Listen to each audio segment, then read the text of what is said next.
Subscribe करें और bell दबाएं ताकि कोई खबर रह न जाए।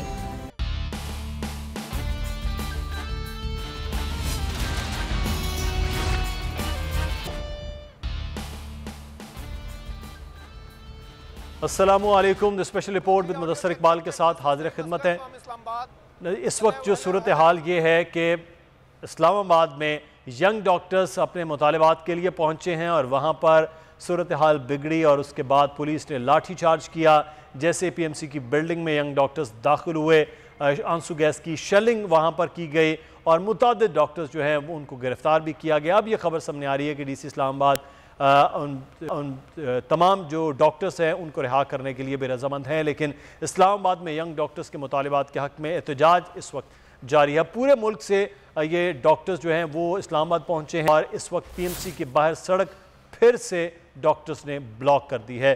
ताज़ा तरीन सूरत हाल भी आज जानेंगे और डॉक्टर्स के मुतालबात क्या हैं और क्यों जो है वो आज एहतजाज कर रहे हैं, इस पर भी बात होगी। हमारे साथ इस वक्त स्टूडियो में मौजूद हैं नज़ीर लगारी साहब, सीनियर सहाफ़ी, तजज़ियाकार और एडिटर इन चीफ। वो लगारी साहब आपका बहुत शुक्रिया। हमारे साथ मौजूद हैं डॉक्टर ताहिर अब्बास साहब प्रेसिडेंट हैं YDA पिम्स के। डॉक्टर साहब आपका भी बहुत शुक्रिया। और हमारे नुमाइंदे नईम असगर इस वक्त रिपोर्ट कर रहे हैं PMC के बाहर से, जो इस वक्त सुबह से सिचुएशन हुई है। नईम, सबसे पहले तो आपसे जानना चाहेंगे इस वक्त सिचुएशन क्या है? पुलिस और डॉक्टर्स के दरमियान तो पूरा इलाका मैदान जंग बना हुआ था, अब इस वक्त सिचुएशन क्या है?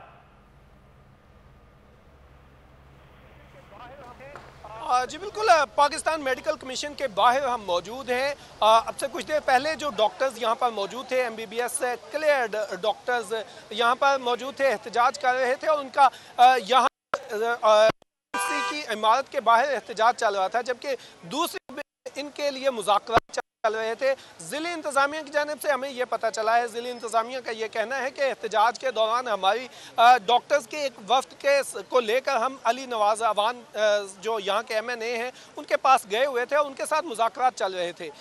दौरान डॉक्टर्स की जानिब से जो यहाँ पर एहतजाज कर रहे थे, उन्होंने दीवार जो गेट है उसको फलांग कर PMC की इमारत के अंदर जाने की कोशिश की, जिसके बाद फिर साथ इनकी झड़प हुई और तकरीबन 25 जो डॉक्टर एहतजाज करने वाले डॉक्टर्स हैं उनको गिरफ्तार कर लिया गया, उनको मुख्तलिफ थानों में शिफ्ट किया गया है, जबकि पुलिस के भी कुछ लोग जो हैं वो जख्मी बताए जा रहे हैं। अब यहाँ पर उस मुठभेड़ के बाद, उस झड़प के बाद दोबारा से डॉक्टर्स यहाँ पर जमा हो चुके हैं और डॉक्टर्स एहतजाज कर रहे हैं। हमारे साथ इन्हीं डॉक्टर्स में से एक डॉक्टर मौजूद हैं जो हैं YDA पंजाब के बात करते हैं। डॉक्टर साहब बताइएगा कि क्या आज वाकया हुआ क्या है? बेसिकली हम कल रात को पूरे पाकिस्तान से हमारे काफिले PMC के लिए चले हैं, हमने पहले से कॉल दे रखी थी और जो जहाँ से निकला है उन्होंने एक ही बात की है कि हम एहतजाज करने जा रहे हैं और वो तरीक़ाकार अपनाने जा रहे हैं जो इस हुकूमत में बैठे वज़ीर आज़म ने अपनाया था कि हम अपने हक़ की और जमहूरियत का हक़। डॉक्टर साहब आज पुलिस का ये कहना है, तफसीलात से आगाह कर रहे थे और पिंडोरा का ये मामला है जिसका ढिंडोरा हर तरफ है। नज़ीर लगारी साहब हमारे साथ मौजूद हैं। लगारी साहब, ये अब बहरहाल ये एक तो फैसला हुआ कि वज़ीर आज़म कह रहे हैं कि सबके खिलाफ एक्शन होगा, लेकिन तरीक़ाकार बहरहाल खासा एक मुश्किल होगा कि उनके खिलाफ एक्शन लिया कैसे जा सके। आप क्या देख रहे हैं कि वाकई ये कोई एक्शन के मामलात हो पाएँ? देखें, पेंडोरा का मामला उससे मुख्तलिफ नहीं होगा जो कुछ हुआ था पानामा के साथ। और वज़ीर इत्तलात की प्रेस कॉन्फ्रेंस में इस बात पर सबसे ज़्यादा जोर दिया जा रहा था कि मशवरा नहीं होगा। एक आइनी ज़रूरत है आपको पूरी करनी है, किसी भी सूरत में आइन ये कहता है कि मुशावरत से तकर्रुर होगा और आइन ये कहता है कि री अपॉइंटमेंट नहीं होगा और एक्सटेंशन नहीं होगा, ये नाकाबिल तौसी है। और आप कहते हैं कि हम अपॉइंट करेंगे, री अपॉइंट करेंगे और हम जो है तौसी देंगे, तो आप इस वक्त जा रहे हैं आइन के साथ तसादुम में। ये हुकूमत आइन से तसादुम का रास्ता अख्तियार करेगी तो आइन की दीगर शिकें एक्टिवेट हो जाएंगी, उनको अंदाज़ा नहीं है। आइन को ना तो एब्रोगेट किया जा सकता है, ना सस्पेंड किया जा सकता है, ना अबाइंस में रखा जा सकता है। आइन हर वक्त हमा वक्त पाकिस्तान के अंदर वो मौसर अमल है, एक्टिवेट है, उसको नहीं किया जा सकता। ये इंतहाई गलत बात कर रहे हैं, इंतहाई ख़तरनाक है और ये पाकिस्तान के आइन के साथ खिलवाड़ कर रहे हैं, ये मजाक कर रहे हैं आइन का। और ऐसे मुशीर हैं जैसे ये हैं हज़रत फवाद चौधरी साहब, अगर इनके ये ऐसे मुशीर हैं हुकूमत के पास, तो फिर समझें कि हुकूमत अपने लिए खुद खात्मे का रास्ता हमवार कर रही है। सब लेकिन ऑर्डिनेंस भी तो एक आईनी चीज ही है ना, वो तो ऑर्डिनेंस आइन के बारे में कैसे ऑर्डिनेंस होगा? क्या आप ऑर्डिनेंस के जरिए आइन को या आइनी तकाज़ों को तब्दील कर देंगे? तो फिर तो ख़त्म हो गई बात। सदर आइन नाफिज कर देंगे और ये कह देंगे ऑर्डिनेंस में ला रहा हूँ कि जी इमरान खान ताहयात सदर मुमलिकत है, तो आप मान लेंगे उनको कि जनाब इमरान खान ताहयात वज़ीर आज़म रहेंगे पाकिस्तान के, तो मान लेंगे इस बात को। लेकिन सर ऑर्डिनेंस नहीं लाया जा सकता है, इसमें साफ है कि मुशावरत करनी है। बिल्कुल सही। ऑर्डिनेंस इस पर आने का मतलब है आइन को एब्रोगेट करना, आपके कानून को तोड़ मरोड़ कर एक तरफ रख देना और कानूनी तकाज़ों को बिल्कुल तहवाला कर देना। तो कोई ऑर्डिनेंस आइनी तकाज़ों को देखते हैं कि अब हुकूमत ऑर्डिनेंस के जरिए इस सारे अमल को टैकल करती है या फिर अपोजिशन जैसे कह भी चुकी है कि क्लियरली कि ये इस चीज़ को फिर नहीं माना जाएगा अगर ये कुछ होता है। लेकिन साथ ही साथ पंडोरा का मामला जो है वो लोग ये बार बार सवाल करते हैं। गुलनवाज खान साहब बैरिस्टर हमारे साथ मौजूद हैं, लीगल एक्सपर्ट हैं यूके से। गुलनवाज साहब बहुत शुक्रिया सर आपके वक्त का भी, और बैरिस्टर वकास अब्रेज साहब ने भी हमें ज्वाइन किया है। बैरिस्टर साहब आपका भी शुक्रिया। गुलनवाज साहब आपसे जानना चाहेंगे, ये जो जितनी भी ऑफशोर कंपनीज़ का मामला है जी, वो लंदन में किसी का बिज़नेस है, यूके में, यूरोप के अंदर कहीं बिज़नेस है, वो सारी ऑफशोर कंपनीज़ निकल के आ रही होती हैं। रास्ते भी उनको लीगल एक्सपर्ट्स बता देते होते हैं, फाइनेंशियल लीगल एक्सपर्ट की ये तरीका कार है। अब यहाँ क्या होता है कि बरतानिया के अंदर किसी की ऑफशोर कंपनी अगर सामने आती है, उसके खिलाफ भी कोई कार्रवाई हो सकती है, वहाँ का कानून क्या है? बहुत शुक्रिया सुहेल साहब, थैंक यू वेरी मच। एक बड़ा कॉमन क्वेश्चन जो है आपने रेज किया कि इसे बिफोर इससे थोड़ा सा इसको बैकग्राउंड बताने के लिए मैं आपसे परमिशन चाहूँगा। ये 4th टाइम हुआ है। इससे पहले ऑफशोर लीक्स हुई 2013 में जो कि कम पॉपुलर हुई, उसके बाद पैनामा आ गया 2016 के अंदर, उसके बाद फिर पैराडाइज पेपर्स आ गए 2017 के अंदर। अभी जो आए हैं पेंडोरा पेपर्स लीक जो आई हैं, ये बिगेस्ट एवर, इससे पहले से बड़ा नहीं, क्योंकि इसके अंदर कोई 11 मिलियन से ज़्यादा जो है वो पेपर्स आए हैं और इसमें ओवर 330 जो पावर प्लेयर हैं वर्ल्ड के अंदर उनके नाम आ गए हैं। उसमें काफ़ी फैमिली रॉयल और उसमें सेलिब्रिटीज़ भी हैं, उसके अंदर पॉलिटिशियंस भी हैं, उसमें ऑफिशियल्स भी हैं, उसके अंदर रिटायर्ड जो है आर्मी ऑफिसर्स भी हैं अक्रॉस द ग्लोब। तो ये बहुत ज़्यादा इस वक्त हलचल ग्लोबली है, नॉट ओनली इन पाकिस्तान। अब जहाँ तक जो दूसरी आपकी बात है कि अगर यूके में कोई इस बात सामने आ जाती है इस बात की, देखिए ऑफशोर कंपनी बनाना कोई जुर्म नहीं है। ऑफशोर कंपनी जो है वो बनाई जा सकती है क्योंकि इसका as per as legitimate purpose हो, क्योंकि ऑफशोर कंपनी बनाई जाती है इंटरनेशनल ट्रांजैक्शंस के लिए, जहाँ पे क्रॉस द ग्लोब ट्रेड हो रही हो या क्रॉस द ग्लोब जो ट्रांजैक्शंस करनी हो। लेकिन जिस वक्त कोई भी कंपनी इसलिए फॉर्मेट की जाए कि उससे टैक्स अवेड किया जा सके, एसेट्स हाइड किए जा सके, क्योंकि ऑफशोर कंपनी में नॉर्मली जो बेनिफिशियरी होता है उसका नाम डायरेक्टली नहीं की आगे सामने आता, क्योंकि वो कम्प्लेक्स एक कॉर्पोरेशन एक नेटवर्क होता है।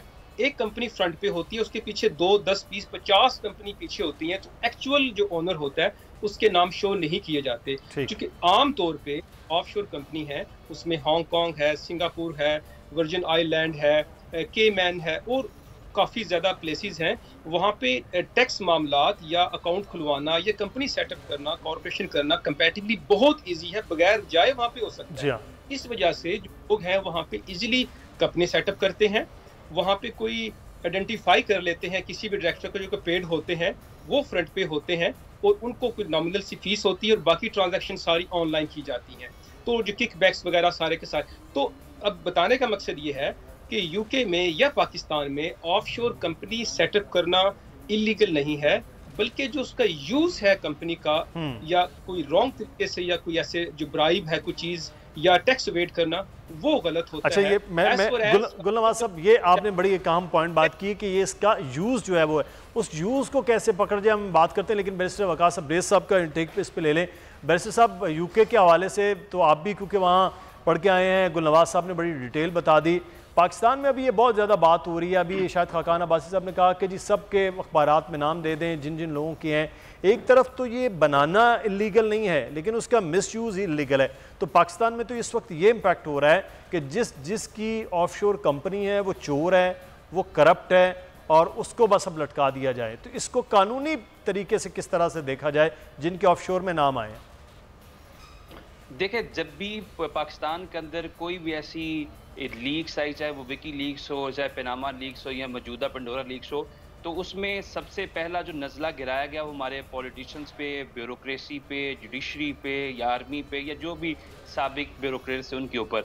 यहाँ पे सबसे पहले जो बात की जाती है, जिस चीज़ को इंडिकेट किया जाता है, हमारे पॉलिटिकल क्वार्टर्स को किया जाता है, चूँकि ये वो लोग हैं, स्पेशली अगर मौजूदा रिसेंट गवर्नमेंट की बात की जाए, जो कि करप्शन फ्री पाकिस्तान की बात करते थे और अकाउंटेबिलिटी क्रॉस दी बोर्ड की बात करते हैं, तो इसलिए सबसे पहले इसको एट्रीब्यूट किया जाता है हमारे पॉलिटिकल क्लास के साथ कि वो लोग जो कि ऑफशोर कंपनी बनाते हैं, चूँकि कोई भी ब्यूरोक्रेट है, कोई पॉलिटिशियन है, while they are holding any office in Pakistan, वो कोई भी ऑफशोर कंपनी या कोई भी कंपनी रजिस्टर करके कोई कारोबार नहीं कर सकते, चूँकि आइन इसके ऊपर एम्बार्गो करता है, कदगन करता है, रिस्ट्रिक्शंस इम्पोज करता है। लिहाजा अगर कोई इस तरह की कंपनी बनाता है तो ये पाकिस्तान के आइन के आर्टिकल 62 और 63 के तहत डिस्क्वालीफाई हो जाएगा। एट द सेम टाइम हमारे नैब ऑर्डिनेंस का सेक्शन 9A है और FBR की ज्यूरिसडिक्शन है, FIA की ज्यूरिसडिक्शन है। लिहाजा जब भी इस तरह का पाकिस्तान के अंदर कोई भी स्कैंडल रिवील होता है तो पॉलिटिकल क्लास के साथ इसलिए एट्रीब्यूट किया जाता है कि इनके स्लोगन्स, इनके मोटो, इनके नैरेटिव, अगर हम मौजूदा गवर्नमेंट की बात करें तो इस गवर्नमेंट का तो सबसे बड़ा नैरेटिव ये था कि जस्टिस की इंश्योरेंस के लिए काम करेंगे और अकाउंटेबिलिटी क्रॉस दी बोर्ड काम करेंगे।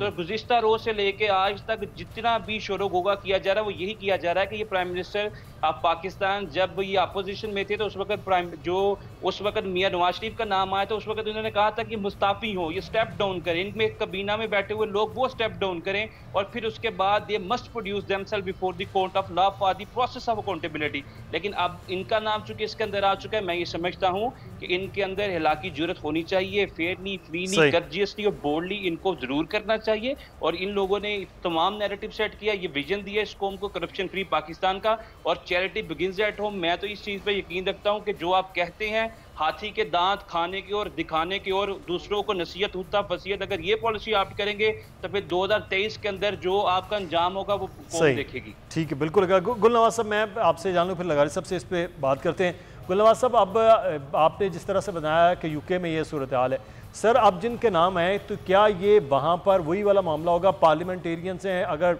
वो डिक्लेरेशन नहीं है उनकी तो उनका तो फिर उसी तरह से होगा कि वो डिस्क्वालीफाई हो जाएं, बिजनेसमैन हैं या ब्यूरोक्रेट्स हैं। अब तरीक़ाकार क्या, उनके खिलाफ वो खुद से कोई कार्रवाई इदारे करेंगे, उनके खिलाफ कोई जाएगा, वहाँ क्या तरीक़ाकार होगा अगर किसी की ये ऑफशोर कंपनीज आती, क्योंकि जिन लोगों से बात हो रही है हमारी लीगल है ऑफशोर कंपनी और हमने इसी ट्रांजेक्शन के लिए वो चीज़ें बना रखी हैं, तो फिर वहाँ क्या तरीक़ाकार होगा? जी, दुरुस्त कहा आपने, चूँकि कंपनी बनाना, सेटअप करना कोई जुर्म नहीं है, इलीगल नहीं है, एज पर एज वो उसको हाइड ना किया गया हो रेलिवेंट अथॉरिटीज़ के साथ। फॉर एग्जांपल अगर पाकिस्तान है तो उन्होंने जो सिक्योरिटी एक्सचेंज कमीशन पाकिस्तान अगर वहाँ पे डिक्लेयर किया है, उसके अलावा जो रेलिवेंट टैक्स अथॉरिटीज़ हैं वहाँ पे डिक्लेयर की है कंपनी, उसका पर्पस डिक्लेयर किया है, तो उसमें कोई प्रॉब्लम नहीं है। और आमतौर पे होता है कि जो ट्रांजैक्शन इंटरनेशनल होती हैं, जो कि बड़े बिजनेस होते हैं, ग्लोबली डील करते हैं, उनको ये चाहिए होती है ये सर्विस सारी की सारी। जहाँ तक यूके का ताल्लुक है, यहाँ पे भी टोनी ब्लेयर जो एक्स प्राइम मिनिस्टर रहे हैं, पीएम, उनका तो नाम आना कोई जुर्म नहीं है, उसको अपॉर्चुनिटी दी जाती है। रेलिवेंट जो भी जो इन क्वेश्चन और सब्जेक्ट अगर उन्होंने प्रॉपर डिक्लेयर किया है उस कंपनी को, उसका पर्पस डिक्लेयर किया है, और जो वहाँ पे ट्रांजैक्शंस हैं एज, क्योंकि देखिए बिजनेस दो तरह से होता है, with in border, out of border. जो विद इन बॉर्डर है उसका तो लोकल अथॉरिटीज़ वहाँ पे आप डिक्लेयर कर रहे हैं, वो उस पर डायरेक्ट उनकी जुरिस्डिक्शन होती है। लेकिन जो आउट ऑफ बॉर्डर होता है, क्रॉस द ग्लोब, तो वहाँ पे ये चीज़ें सारी की सारी की जाती हैं, क्योंकि बड़ी कंपनीज होती हैं, उनके ऑपरेशंस जो हैं वो ग्लोबल होते हैं। तो अगर इन्होंने यहाँ पे टैक्स अथॉरिटी जो रेलिवेंट है, तो HMR जो यहाँ पे कहते हैं, HMRC, इसके अलावा बाकी जो रेलिवेंट अथॉरिटीज़ हैं, अगर वहाँ पे वो टैक्स डिक्लेयर्ड है और जो इनकम है और वहाँ पे जो पैसे लिए गए हैं या वहाँ पे कोई ऐसा है उसकी वजह से कोई रॉन्ग प्रॉपर्टी या कोई ब्राइब या कोई ऐसा इलिसिट कोई पर्पस या फंड्स वहाँ पे ट्रांसफर हों, तो बिल्कुल उसकी जवाबदेह है। उसके हिसाब से फिर जो रेलिवेंट अथॉरिटी उसके खिलाफ जो है वो डेफिनेटली इन्वेस्टिगेशन करते हैं, और ये इस पे पीबीसी डायरेक्ट इन्वॉल्व है सारे काम पे, गार्डियन इसके ऊपर इन्वॉल्व है, ओवर 600 इसमें इन्वॉल्व रहे हैं सारे के अंदर।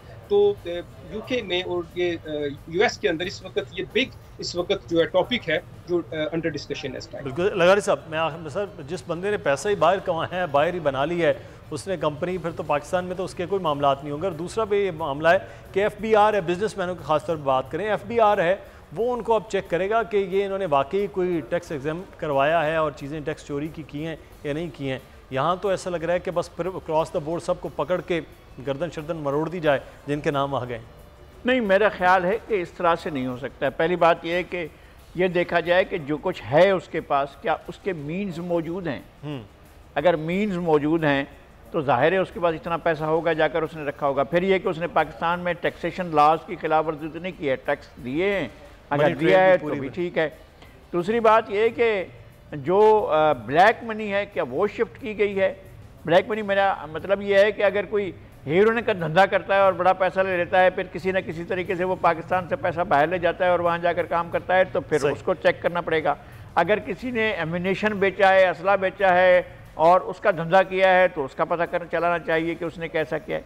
लेकिन एक शख्स का बिजनेस ही डिफरेंशिएट नहीं है, वो करना है कि डिफरेंशिएट करना है। कुछ 10% का तो वैसे भी स्टेट बैंक ऑफ पाकिस्तान की भी इजाज़त है बिजनेसमैनों के लिए। वक्त की भी कमी हो रही है। बहुत शुक्रिया नज़ीर लगारी साहब हमारे साथ मौजूद थे, बैरिस्टर वकास सब्रेर, गुलनवाज खान साहब, आप तीनों अब आपका शुक्रिया अदा करते हैं। प्रोग्राम से मुदस्सिर इकबाल को इजाज़त दीजिए, अपना ख्याल रखिएगा, अल्लाह हाफ़िज़।